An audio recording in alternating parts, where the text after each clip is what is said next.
Good evening, folks, and welcome to the Horror Corner.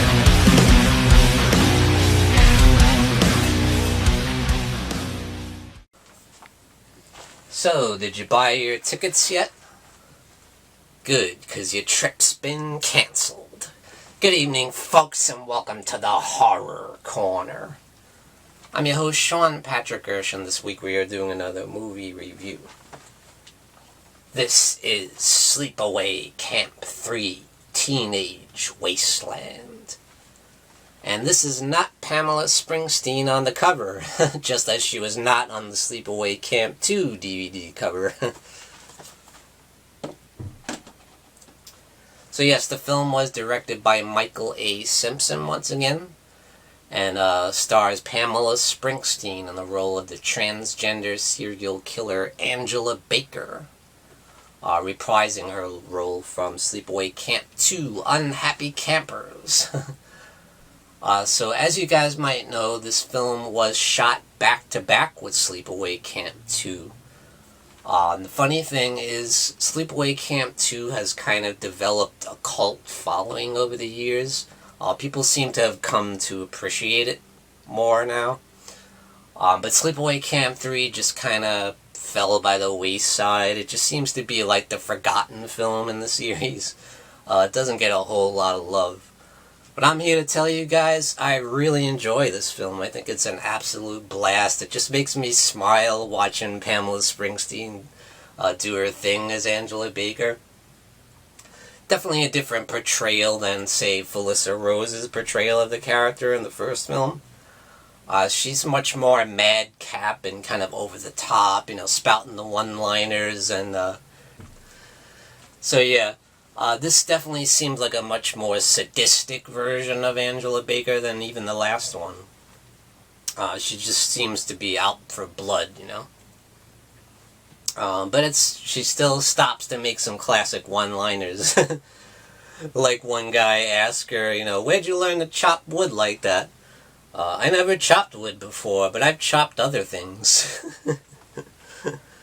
What's your favorite color? Blood red.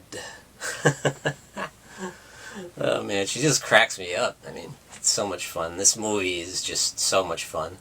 And the guy cracks a joke at one point, and when they ask about, what's your favorite movie? And Angela's like, E.T., and then the other guy like, I just like any movie with blood and boobs, and that's exactly what this movie is, blood and boobs, Oh, man. Then there's this one dude who's like, 65, 70 years old, continuing that creepy pedophile trend from the original film, messing around with this beautiful buxom blonde with the big boobs, She's maybe 17, I don't know. I don't know how old she's supposed to be. She looks like 25, but I think she's probably supposed to be a kid in the movie, but anyway, he's messing around with her. His wife actually owns the camp. She's part of the new manager of Camp New Horizons, which it's now called, taking over from Camp Rolling Hills from the second film, where Angela's last massacre took place. And so what happens is, at the beginning of the film, we meet this young girl who's naked in bed, and she gets up and looks in the mirror. Her chest says, milk jugs or something like that. But she tells her mother that she's going to camp, so obviously she's going to the Camp New Horizons. So we see her on the street, walking, getting ready to take the bus. But we see that there's this big, huge Mack truck coming around, and she seems to be heading towards the girl. And she gets closer and closer, and it seems like she's going to get run off the road. But instead of running her off the road, bam, direct hit, killing her instantly. And we see someone get out of the truck and throw the girl right in the trash receptacle and taking out the trash. So we see that it is Angela Baker returning, and she's got the classic 80s hairdo going on. But she just so happens to have the same hairdo that this young girl has, and the same blue denim outfit, you know. Obviously, she's done some kind of background check on this girl, because she's got the same exact outfit ready to go, same hairdo. So obviously, her plan is to take on her persona and go down to the camp, New Horizons, and that's exactly what she does, ready for another massacre at summer camp. Wow, she only waited 1 year to get right back into it, right back to the scene of the crime. Even when the dude who's a police officer is one of the counselors, she gets a little bit nervous at that time, but not enough to stop her from doing her dirty deeds. And I appreciate the continuity that this film has with the last film. There's several references to the last film, including the police officer Barney Whitmore, who his son was killed by Angela in the Camp Rolling Hills massacre. So yeah, he's got a vendetta against Angela, and he even, when some kid asks whatever happened to Angela Baker, you know, he's like, nobody knows, you know, her juvenile records were lost and destroyed, you know. We don't even have any pictures of her, because nobody took pictures of her at the camp last year, because I guess she wasn't very popular. Was it because she wasn't very popular, or because she killed them all? Not too many people survived the last massacre there. As not too many people survived this one. Because Angela does some serious, nasty business in this one. And yeah, she's still got that same attitude as, you know, she's wants to pick off all the bad campers, you know, people that are fornicating, doing drugs, and one of the girls is straight up racist, actually. Probably my favorite kill, you know, she really gets hers as they play a blindfold game, and Angela puts the blindfold on her and pushes her down, and takes her to this light post. Of course, the girl doesn't see what's going on. She's got the blindfold on. And she ties her up and ties her to a harness and pulls her body up all the way to the top of the light post, and then just drops her, and she drops straight on her head. Bam! Nasty business. There's some great kills in this movie. The head counselor lady, she throws her in the trash because she doesn't like to throw out her trash. She like buries it because it costs too much money to pay the trash men to take the trash away, apparently. And she throws her out with the trash, and then buries her in the dirt, and then starts up the lawnmower and runs right over her head with the lawnmower. Nasty. Whew. And then next scene we see she's got no head. Ugh. But yeah, there is a little bit of exposition, believe it or not, in this movie inside the mind of the serial killer Angela Baker. Now, they don't say too much about the fact that she is transgender. They kind of cover that in the last film. But there is a little bit of insight into why she is the way she is. At one point, Angela goes inside the kitchen at the camp, and she starts to have memories and flashbacks back to that time at Camp Rolling Hills. And her doing the, you know, happy camper song, oh, I'm a happy camper, I love the summer sun. But then she stops and tells the counselors that, you know, I had some hard times, as you might know, when I was a child. I was abused, I was misunderstood. But that's why I like coming to camp, because I can connect with you guys, you know. I can learn to love you guys, you know. You like me. You really like me. She hit us with the Sally Field Oscar speech there. I love it.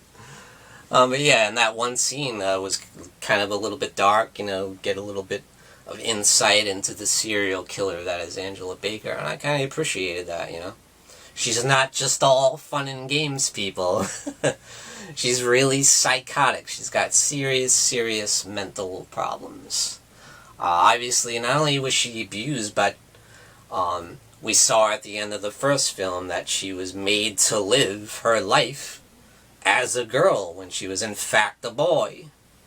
So yeah, that's part of the abuse, of course. So yeah, I thought that was good to see that little bit of look inside the mind of a killer, you know. But yeah, some brutal kills in the film. One of my favorites is when this kid who's messing with Angela likes to light firecrackers around her and scare her. She gets all scared. So when the kid's sleeping in the tent, she puts a firecracker inside his mouth and lights it up. Boom! His face explodes. Oh man. Nasty, I love it. In one scene, one dude who seems like a nice dude, he seems like the only nice guy who's like straight and narrow in the movie. And, you know, she flirts with Angela a little bit, like, you know, Angela, you're a nice, I think you're a nice girl, I think you're pretty, and then all of a sudden he just, like, attacks her and tries to, you know, rape her, basically. So he ties her to a tree and ties the rope to her Jeep and then drives away and rips his arms right off, you know. Nasty stuff. There is one scene that reminded me a lot of Friday the 13th because she has the old school 80s Jeep and, you know, she's chasing the girl through the woods in the car, you know.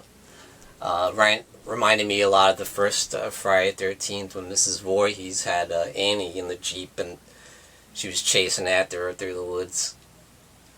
So that was a nice nod to Friday the 13th.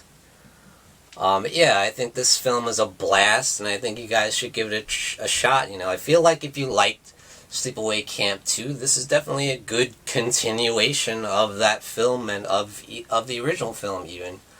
Even though Angela's take by Pamela Springsteen is a little bit different than Felissa Rose in the original.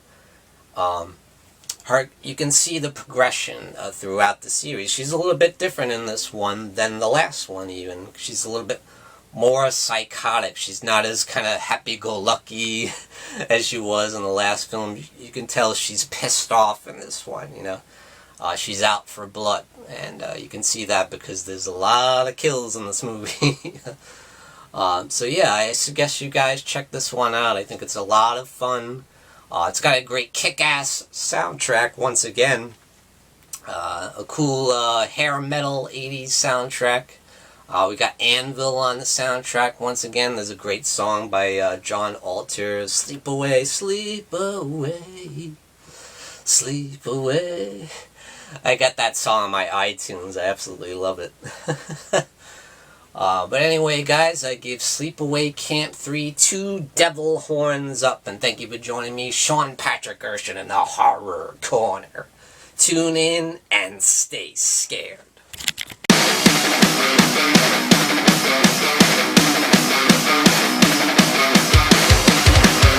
Good evening, folks, and we got some brand new merchandise for you over at www.thehorrorcona.com, and that's CONA.com. Representing the Horror Corner. Great new design. We got the Morbid Hour live stream there, you got the Horror Hangout live stream there, and you got my nemesis, the Dark Fate. So grab your t-shirt over at www.thehorrorcona.com. And we also got this beautiful new mug. Look at that. Very, very cool. Thought that came out really nice. So grab your merchandise today over at www.thehorrorcona.com.